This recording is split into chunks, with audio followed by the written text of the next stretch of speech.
उदयपुर के मावली में मदरसे के लिए आवंटित की गई जमीन को लेकर जमकर बवाल मच गया है। आज सर्व हिंदू समाज के बैनर तले मदरसे के लिए आवंटित की गई जमीन को निरस्त करने की आवाज बुलंद की गई और इस मांग को लेकर मावली कस्बे को बंद रखने का भी आह्वान किया गया। बंद पूरी तरह सफल रहा और पूरे दिन हजारों की तादाद में सर्व हिंदू समाज के लोगों का रैला मावली की सड़कों पर नजर आया। हालातों को देखते हुए पूरे कस्बे को पुलिस छावनी में तब्दील कर दिया गया और जानकारी के अनुसार पूर्ववर्ती कांग्रेस सरकार की ओर से मावली में मदरसे के लिए जमीन आवंटित की गई थी और इस जमीन के आवंटन के बाद से ही मावली में इसका विरोध चल रहा था। लगातार बढ़ते विरोध के चलते जिला प्रशासन ने एसडीएम के मार्फत इसकी जांच करवाई और जांच में सामने आया कि मदरसे के लिए जो जमीन आवंटित की गई है वह जलभरा क्षेत्र में आती है और अब्दुल रहमान प्रकरण से प्रभावित भी नजर आती है। एसडीएम की ओर से अपनी जांच रिपोर्ट जिला कलेक्टर को सौंपी गई और एसडीएम की रिपोर्ट के आधार पर जिला कलेक्टर ने जमीन को निरस्त करने की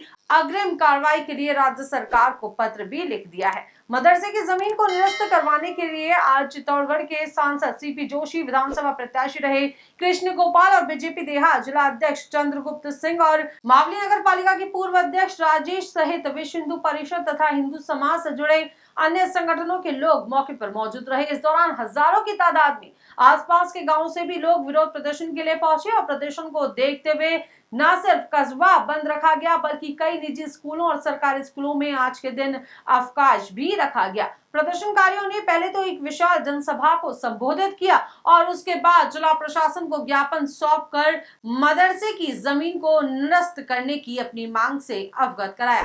जिला कलेक्टर की ओर से राज्य सरकार को लिखे गए पत्र के बाद ये माना जा रहा है कि राज्य सरकार अब जल्द ही इस मामले में बड़ा एक्शन ले सकती है। देखो, हजारों की संख्या में जनसमूह इस बात के लिए आया है कि यह जमीन फिर से निरस्त हो। ये भारतीय जनता पार्टी की सरकार है, सनातनी सरकार है।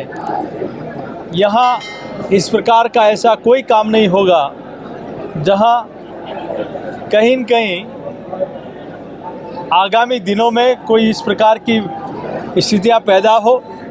तो मैं सरकार का धन्यवाद अर्पित करना चाहता हूँ कि जो पहले इन्होंने आवंटित की थी ज़मीन, उसको निरस्त करने का प्रस्ताव भी आगे बढ़ चुका है और यहाँ इस प्रकार की ज़मीन की कोई आवश्यकता नहीं।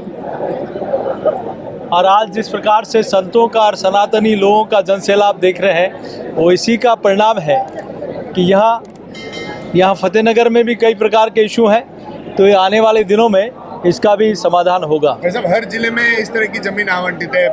भाजपा के विधायक भी रहे, भाजपा ने इस तरह का विरोध पहले सरकार में नहीं किया, लेकिन अब जब विषय ध्यान में आया और हमारे मातृ संगठन है कि अगुवाई में आज ये कार्यक्रम हो रहा है, तो निश्चित रूप से पूरा समुदाय इस दिशा में काम कर रहा है और निश्चित रूप से जमीन निरस्त होगी, निरस्त होगी, निरस्त होगी।